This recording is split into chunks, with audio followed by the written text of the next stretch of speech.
الحمد لله وكفى وسلام على عباده الذين اصطفى أما بعد فأعوذ بالله من الشيطان الرجيم بسم الله الرحمن الرحيم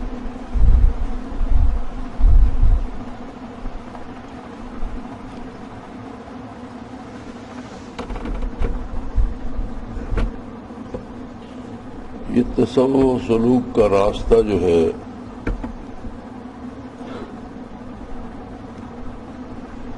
یہ بڑا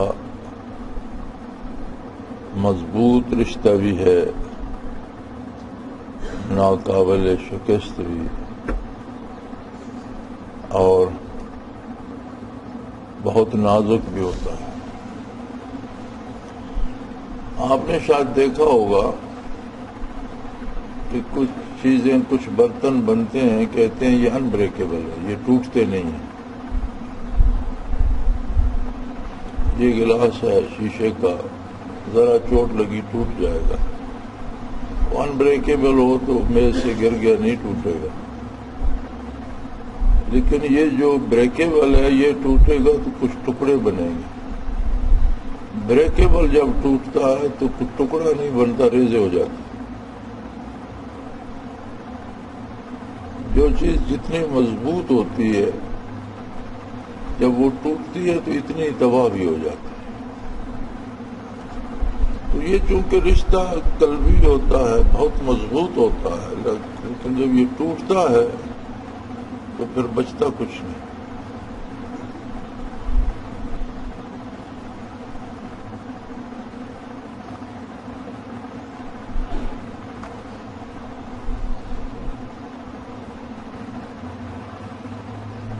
مضبوطی اس میں یہ ہوتی ہے کہ اس کی بنیاد للہیت پر ہے، محض اللہ کے لیے، اللہ کی رضا حاصل کرنے کے لیے، اپنی اصلاح کے لیے، کچھ کیفیات قلبی پانے کے لیے جو اصلاح احوال کا سبب بنے۔ اور یہ کیفیات چونکہ دل سے لینا ہوتی ہیں تو دل سے چیزیں دل ہی لیتے ہیں، اس لیے یہ قلبی رشتہ ہوتا ہے۔ شیخ کے لیے جتنی محبت، جتنا خلوص آپ کے دل میں ہوگا اتنی برکات آپ کو نصیب ہوں گی۔ اب ہر فرد کا احوال اپنا ہوتا ہے،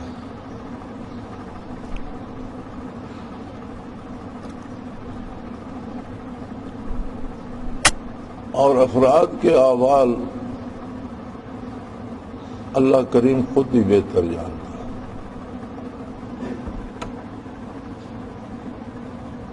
حتیٰ کہ جب فرمایا اعوذ باللہ من الشیطان الرجیم بسم اللہ الرحمن الرحیم ان الذین کفروا سواء علیہم اانذرتہم ام لم تنذرہم لا یؤمنون ختم اللہ علی قلوبہم وعلی سمعہم وعلی ابصارہم غشاوہ ولہم عذاب عظیم۔ صدق اللہ العظیم۔ نبی کریم صلی اللہ تعالی علیہ وآلہ وسلم کو خطاب فرماتے ہوئے اللہ کریم نے فرمایا کہ آپ کی بعثت عالیہ، نزول کتاب، بے پناہ معجزات،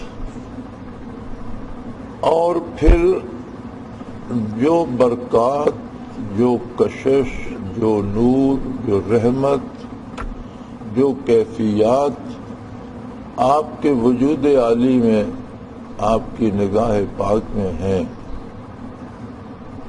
اس سب کے باوجود جو لوگ کفر پر اڑے ہوئے ہیں، اب ان کے لیے برابر ہے، سواء علیہم اانذرتم ام لم تنذرہم، آپ ان کے ساتھ محنت کریں، انہیں آخرت کے بارے بتائیں یا نہ بتائیں، برابر ہے۔ ہم لا یؤمنون، وہ ایمان نہیں لائیں گے. آپ جتنا مجاہدہ بھی کریں، جتنی محنت بھی کریں، وہ ایمان نہیں لائیں گے. کیوں ایمان نہیں لائیں گے؟ ختم اللہ علی قلوبہم وعلی سمعہم وعلی ابصارہم غشاوہ، اللہ نے ان کے دلوں پر مہر کر دی ہے، ان کے کانوں پہ مہر کر دی ہے، ان کی آنکھوں پہ پردہ ڈال دیا ہے. وَلَهُمْ عَذَابٌ عَظِيمٌ، اور انہیں سخت سزا ملے گی.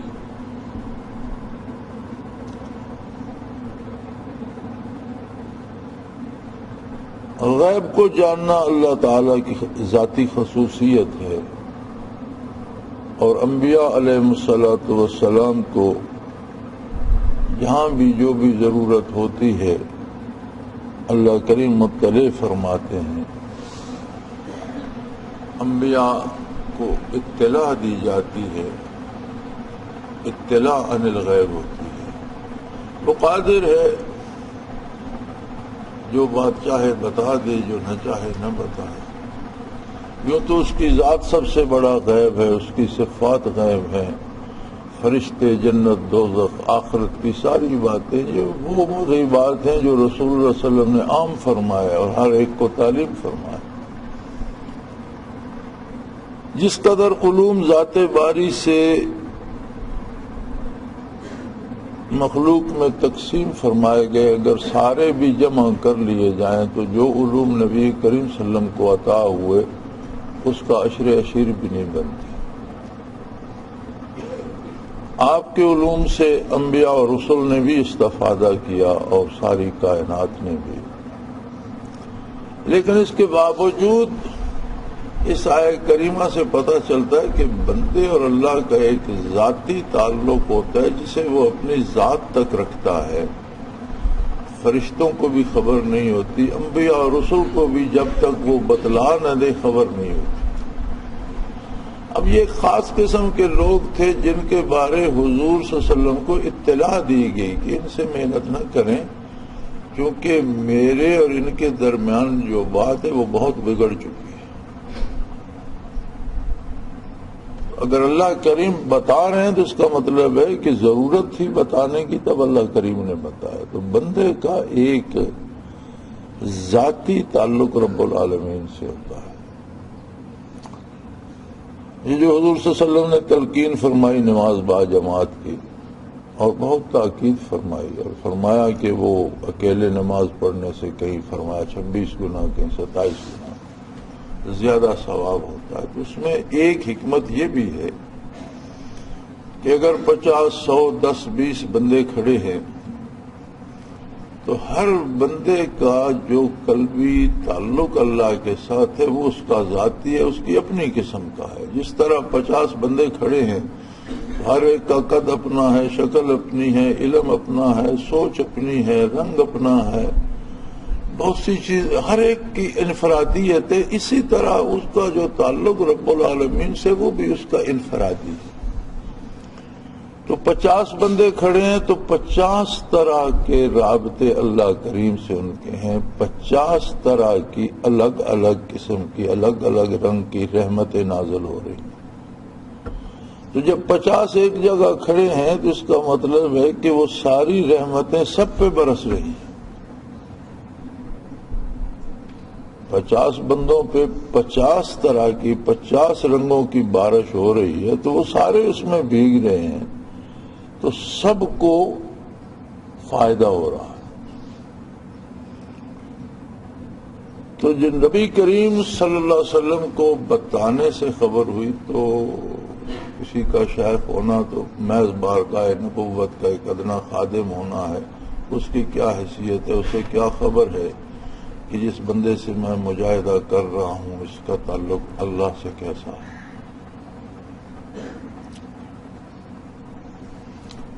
شیطان مجاہدہ کرتا رہا، جن تھا، جنات زمین پہ آباد تھے. اس نے اتنی محنت کی، اتنی عبادت کی، اتنا مجاہدہ کیا کہ جنات یوں تو چونکہ ایک مخلوق ہی ایسی ہیں جن کا وجود مادی نہیں ہے، ایک طاقت ہے، ایک انرجی ہے وجود ان کا ایک انرجی ہے، ایک طاقت ہے، آگ کے شعلے سے اللہ نے پیدا فرمایا، تو ویسے بھی وہ آسمانوں تک جا سکتے تھے، حضور کی بعثت سے پہلے آسمانوں کے اوپر بھی چلے جاتے تھے، لیکن اسے آسمانی فرشتوں میں شامل کر لیا گیا ترقی کرتے کرتے، اور پھر وقت آیا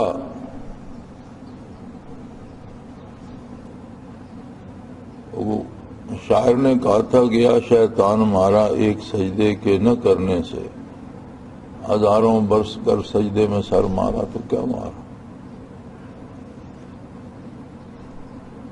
تو جب اس نے سجدے سے انکار کیا اور تکبر کیا تو اللہ کریم نے راندہ درگاہ تو فرما دیا، ساتھ فرمایا ابا واستکبار وکان من الکافرین۔ ہم یہاں ترجمہ لکھ دیتے ہیں ہو گیا کافروں میں سے، نہیں، کانا ماضی کسی پہ آتا ہے اور صحیح ترجمہ بنتا ہے تھا ہی کافروں میں سے۔ اللہ کریم جانتے تھے کہ یہ ایک دم سے خبث پیدا نہیں ہوا، جب سے یہ عبادتیں کر رہا ہے، محنت و مجاہدہ کر رہا ہے، تو ایک اس کے دل میں یہ بھی ہے کہ میں بڑا ہوتا جا رہا ہوں، میں بزرگ بنتا جا رہا ہوں۔ لیکن جس طرح آپ کسی بندے کو پھانسی نہیں دے دیتے کہ یہ قتل کرے گا جب تک وہ قتل کرتا نہیں، جب تک اس پر قتل ثابت نہیں ہوتا اسے کوئی سزا نہیں دیتا۔ کسی کو قطعی علم بھی ہو، وہ کسی کو بتا بھی دے کہ میں صبح فلاں بندے کو گولی مار دوں گا، تو اس پر اسے پھانسی نہیں دی جاتی۔ اللہ کریم کا عدل بھی ایسا ہی ہے، یہ طریقہ اسی کا ہے، جب تک اس کا خبث باطن ظاہر نہیں ہوا اس کی عبادات پہ نتائج مرتب ہوتے رہے، وہ ترقی کرتا رہا۔ جب وہ نیچے دبا ہوا جو خبث دل کی تہ میں تھا، جب ظاہر ہوا اس پہ سزا مرتب ہو گئی، اور شاید شروع میں ظاہر ہو جاتا تو اتنی شدید سزا نہ ہوتی، انکار کی نوبت نہ آتی، تو پختہ ہوتا رہا اور عبادت اللہ کی کرتا رہا، اور وہ جو دل میں اپنی بڑائی کا خیال تھا جو ترقی درجات ہوتی گئی اور آسمانوں پہ جا پہنچا تو وہ اور پختہ تر ہو گیا کہ میں بہت عظیم ہستی ہوں۔ تو اسی طرح ہم نے دیکھا کہ بارگاہ رسالت پناہی میں لوگ آئے اور مرتد ہو گئے۔ مرتدین کی بھی ایک فہرست ملتی ہے جو بد نصیب تھے۔ منافقین کا ذکر جگہ جگہ ملتا ہے، کیا اسی عہد رسالت مآب صلی اللہ علیہ وسلم میں یہ بھی تھے؟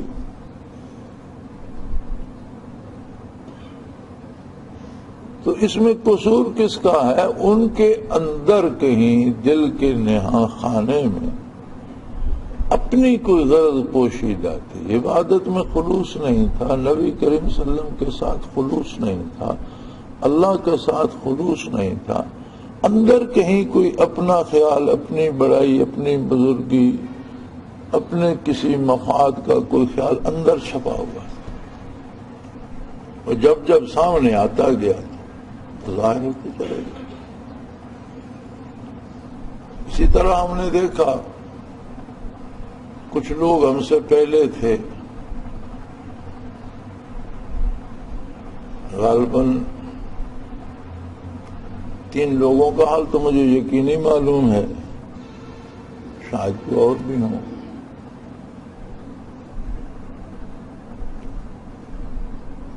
تو تینوں بہت برے حال میں مرے۔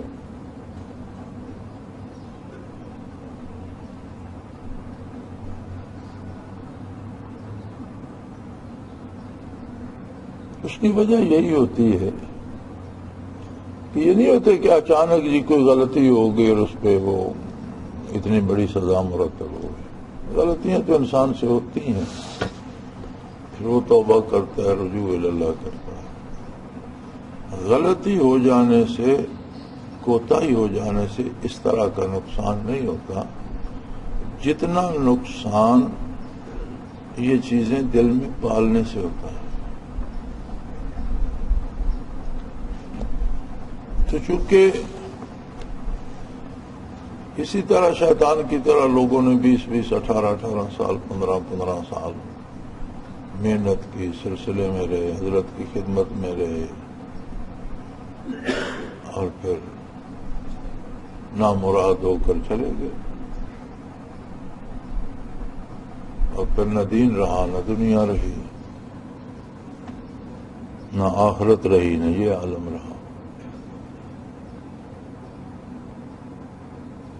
تو یہ چیزیں کوئی کسی دوسرے کے لیے چیک نہیں بن سکتا کہ میں کسی کو کہوں تمہارے اندر یہ ہے، کوئی مجھے کہ یہ غلط ہے. یہ معاملہ اللہ کے ساتھ ہوتا ہے، اور ہر دل کو وہ خود ہی بہتر جانتا ہے.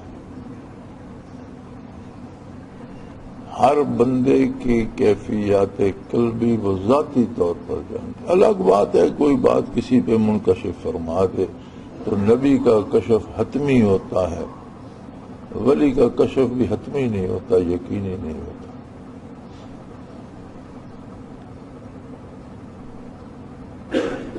تو چونکہ یہ معاملہ کیفیات کو شیخ کے قلب سے لینا ہے، دل سے لینا ہے، لطیفہ قلب سے، لطیفہ ربانی سے لینا ہے، تو دل سے دل ہی لے سکتا ہے. دل راہ بدل رہے، دلوں سے دلوں کو راہ ہوتی ہے. کوئی ہوشیاری یا چرب بیانی یا یہ چیزیں نہیں. نبی کریم صلی اللہ علیہ وسلم نے فرمایا کہ ہو سکتا ہے میرے پاس 2 شخص آئیں اور ایک اپنی بات کی وضاحت نہ کر سکتا ہو، دوسرا چرب زبان ہو اور اس کا حق نہ بھی بنتا ہو، تو باتیں کر کے مجھ سے منوا لے کہ میرا یہ حق بنتا ہے اور مجھ سے اپنے حق میں فیصلہ لے لے. یہ ممکن ہے، لیکن یہ بات یاد رکھو کہ آخرت کو اس کی بہت سخت سزا ہے. ایک تو ناحق لینے کی سزا ہوگی، دوسری اللہ کے نبی کو دھوکہ دینا ایک الگ جرم اس پہ لگ جائے.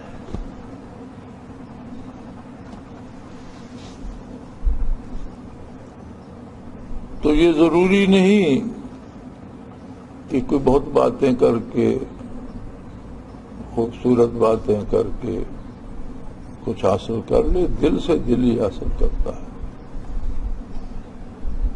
کچھ دوستوں کا خیال ہوتا ہے، کچھ خط آتے ہیں، کچھ ای میل میں آتے ہیں، آپ مجھ سے ناراض تو نہیں ہیں. ایک بات یاد رکھ لو، میں کبھی کسی سے ناراض نہیں ہوتا. ناراضگی وہ ہوتی ہے کہ کسی کے لیے دل میں کدورت آ جائے. ایک استاد ایک جماعت کو پڑھا رہا ہے، وہ کسی کو کھڑا کر دیتا ہے، کسی کو بٹھا دیتا ہے، کسی کو کہتا ہے یہ لفظ 10 مرتبہ لکھو، تم یہ 20 مرتبہ لکھو. تو یہ ناراضگی نہیں ہوتی، یہ اس کی ذمہ داری ہوتی ہے کہ جہاں جہاں ضروری سمجھے اصلاح کرے، کہیں ڈانٹ کر کرے، کہیں جھڑک کر کرے، کہیں پیار کر کے کرے. لیکن اب یہ کہیں کہ استاد کی فلاں بچے کے ساتھ دشمنی ہوگی، یہ تو نہیں ہوتا. جب ہم سکول میں پڑھتے تھے، مجھے یاد ہے جب ہم پرائمری میں پڑھتے تھے تو بعض اساتذہ عام قسم کا سلوک کرتے تھے، بعض پڑھائی میں بڑی سختی کرتے تھے. تو ہم کئی دفعہ سوچتے تھے یار یہ استاد جو یہ حساب کا ہے، اسے اللہ کرے 2 دن بخار ہی ہو جائے، اسے تو بخار بھی نہیں ہوتا. لیکن اب ہمیں سمجھ آتی ہے کہ وہ ہم سے کتنی محبت کرتے تھے، ہمارے لیے کتنی سردردی کرتے تھے. اسے کیا تھا ہم نہ پڑھتے اگر تو نہ سے، لیکن وہ کتنی محنت کرتے تھے، کتنی سختی کرتے تھے، ایک ایک کو چیک کرتے تھے، پھر ایک ایک کا محاسبہ، پھر ایک اس نے کیا سمجھا کیا نہیں سمجھا. تو اب ان کے لیے دعا نکلتی ہے.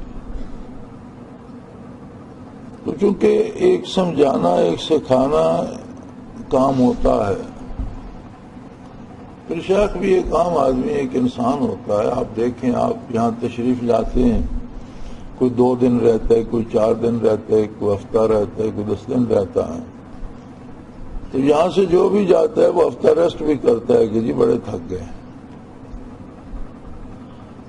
تو جو لوگ آپ کو 40 دن صبح شام کھانا کھلانے والے لگے ہوئے ہیں، جو لوگ آپ کو اسباق دینے والے لگے ہوئے ہیں، جو لوگ سکھانے، ان کے لیے تو 40 دنوں میں کوئی چھٹی نہیں. کیا وہ نہیں تھکتے؟ وہ انسان نہیں؟ اسی طرح جس شیخ کی ذمہ داری 40 روز آپ کو توجہ دینا ہے، آپ ایک ہفتے 2 دنوں 4 دنوں میں تھک جاتے ہیں، تو وہ جو سارا سال یہی کام دن رات کرتا ہے وہ بھی تو انسان ہے۔ تو یہ سب چیزیں دیکھی جائیں تو پھر اندازہ ہوتا ہے کہ کون کس کے لیے کتنی محنت کر رہا ہے، اور یہ محنت ان لوگوں کے لیے تو کوئی نہیں کرتا جن کو اچھا نہ سمجھتا ہو، اور یہ کسی پہ احسان نہیں ہوتا۔ جو بھی اللہ کی طلب میں آتا ہے اس سے اللہ کے لیے محبت ہو جاتی ہے، وہ اچھا لگنے لگتا ہے، پیارا لگنے لگتا ہے۔ اور محبت نہ ہو شیخ کے دل میں طالب کے لیے تو اس سے کچھ حاصل نہیں ہوتا۔ محبت ہی ایک ایسا جذبہ ہے جو قلبی کیفیات کو دوسرے کے قلب تک پہنچاتا ہے۔ تو ان چیزوں کو اس طرح نہیں لینا چاہیے جس طرح دنیا دار لیتے ہیں کہ جی ناراضگی ہوگی اور خفا ہو گیا۔ خفا ناراضگی نہیں ہوتی، ہاں ڈانٹ ٹپٹ جھڑکنا پڑتا ہے کبھی، اور میرے خیال میں بندہ مخلص ہو تو اسے ایک ڈانٹ پڑ جائے تو زندگی بھر کے لیے اسے کافی ہو جاتی ہے۔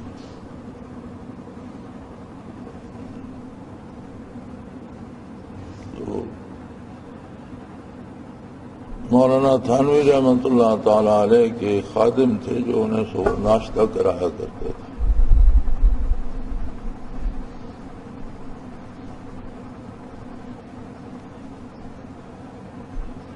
ایک دن انہوں نے صبح ناشتہ اور چائے بنا کر رکھی، کوئی بات ہوئی یا حضرت کو چائے پسند نہیں آئی تو وہ بھری ہوئی پیالی انہوں نے اس کے اوپر پھینک۔ ان کے بارے بھی یہی مشہور ہے کہ بہت سخت مزاج تھے۔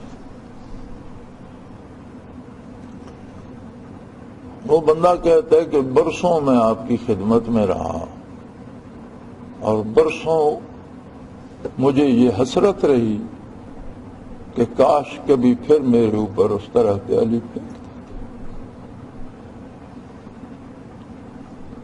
کہ ان کے اس چائے کی پیالی پھینکنے سے جو کیفیات مجھے نصیب ہوئی وہ تو برسوں کی محنت سے نہیں ہوئی تھی، اور پھر کبھی ایسا نہیں ہوا، اور میں زندگی بھر تمنا کرتا رہا کہ کاش کبھی پھر اس طرح سے پیالی میرے اوپر انڈیل دیتے۔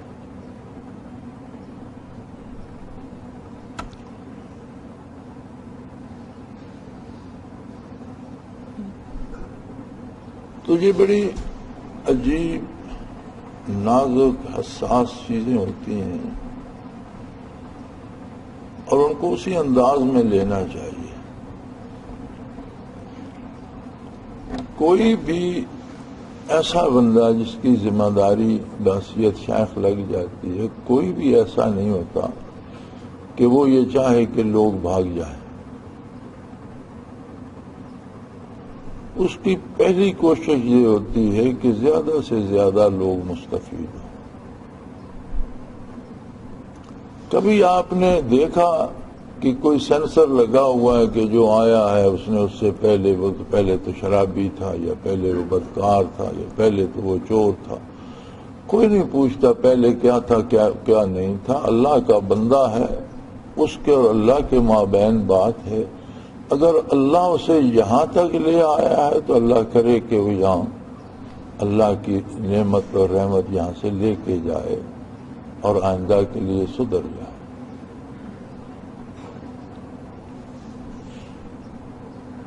کوئی فرق نہیں پڑتا، اگر شیخ واقعی شیخ ہے تو اسے کوئی فرق نہیں پڑتا کہ کسی نے لاکھوں روپے دے دیے اور کسی نے جاتے ہوئے کرایہ بھی مانگ لیا تو اس کی طبیعت پہ کوئی فرق نہیں پڑتا۔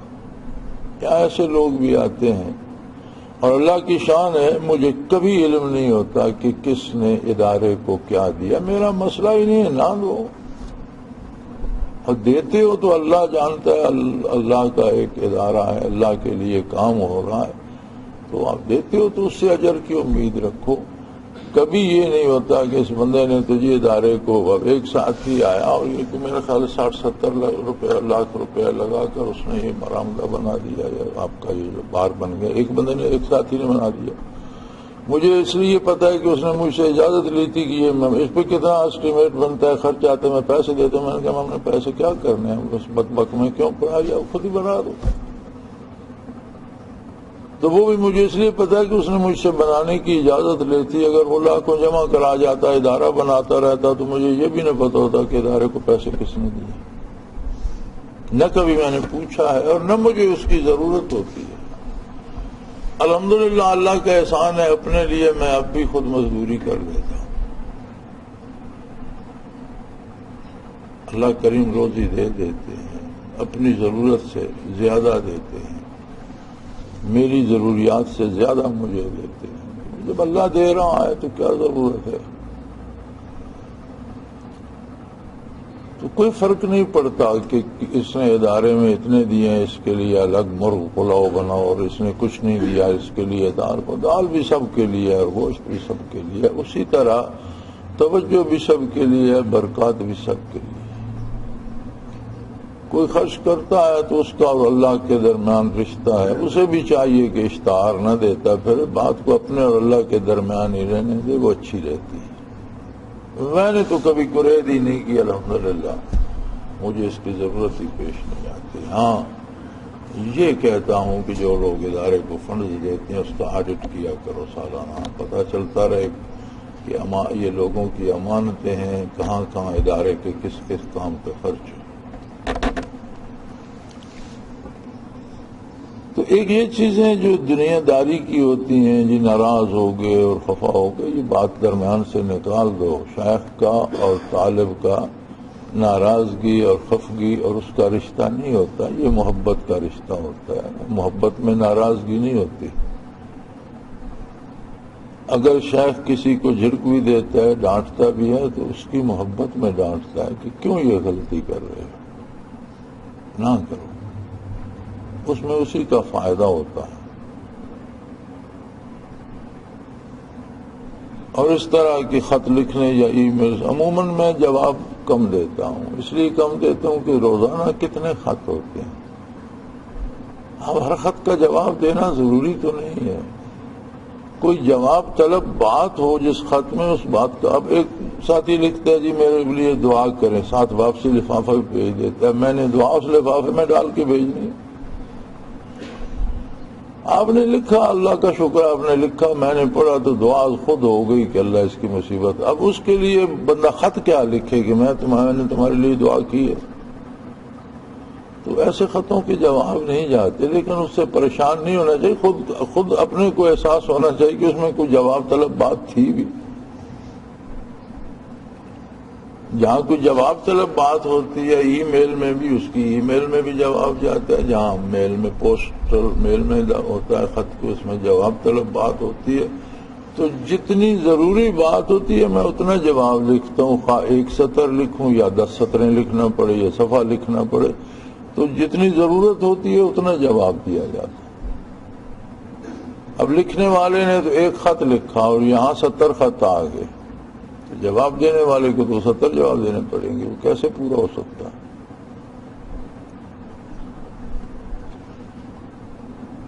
تو یہ جو چھوٹی چھوٹی باتیں ہیں، ان کو اس طرح نہیں سوچنا چاہیے کہ جی مجھے ڈانٹ دیا تو ناراض ہو گئے، میرے خط کا جواب نہیں آیا تو ناراض ہو گئے۔ اب ہمیں خط سے پوچھ لو، اس میں کوئی جواب والی بات تھی تو آ جاتا جواب۔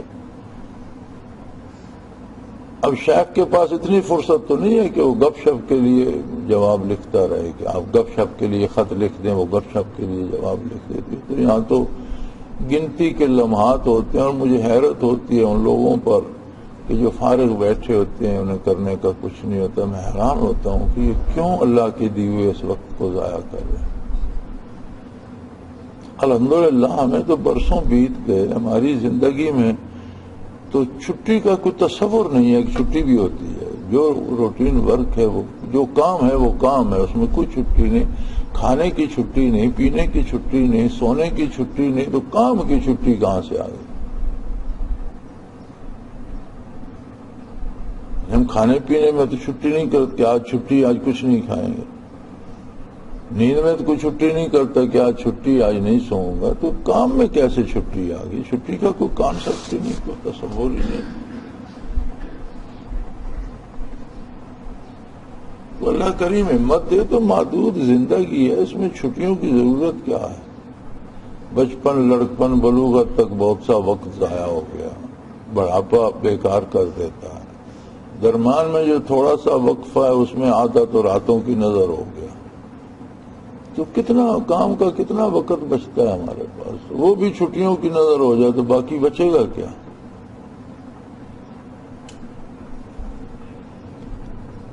تو الحمدللہ اللہ کریم کا احسان ہے کہ ہمارا کام تو رات دن جاری رہتا ہے. اللہ کا شکر ہے الحمدللہ. تو اس میں یہ چھوٹی چھوٹی چیزیں آتی رہتی ہیں. کبھی کسی کو جھڑک دیا یا خفا ہو گئی یا کسی کام سے روک دیا، یا عموماً دوست اس بات پہ پریشان ہو جاتے ہیں جی 10 خط لکھے تھے ان کا جواب نہیں ہے. بس 10 خطوں میں کوئی جواب طلب بات ہوگی تو جواب آئے گا. تو کوئی ایسی بات نہیں ہوگی آپ نے لکھا جی میں نے امتحان دے دیا ہے، اللہ کا شکر میرا امتحان ہو گیا، میں کیا کہوں کہ کیوں دیا ہے، کیا جواب دیں؟ ٹھیک ہے آپ نے اطلاع کر دی، میں نے پڑھ لیا، بات ختم. میرے لیے دعا کر دیں، اب اس کا کیا جواب ہے؟ یہی ہے کہ آپ نے خط لکھ دیا، دعا خود دل سے ہو جاتی ہے، اللہ کریم کرتے ہیں. تو اب اس کے لیے آپ کو جتانا تو ضروری نہیں ہے کہ میں نے دعا کی. تو یہ چھوٹی چھوٹی چیزیں ہوتی ہیں، ان میں کوئی ناراضگی اس سے نوٹ لینا یا اس سے یہ سمجھنا کہ مجھ سے خفا ہو گئی یا کسی کو منع کر دیا یہ اس طرح نہ کرو اس طرح کرو، کبھی آرام سے کر دیا، کبھی ڈانٹ دیا، کبھی جھڑک دیا. تو اس میں ہو سکتا ہے میں بھی انسان ہوں، کبھی شاید مجھ سے بھی زیادتی ہو جاتی ہوگی، لیکن وہ دل میں کچھ نہیں ہوتا.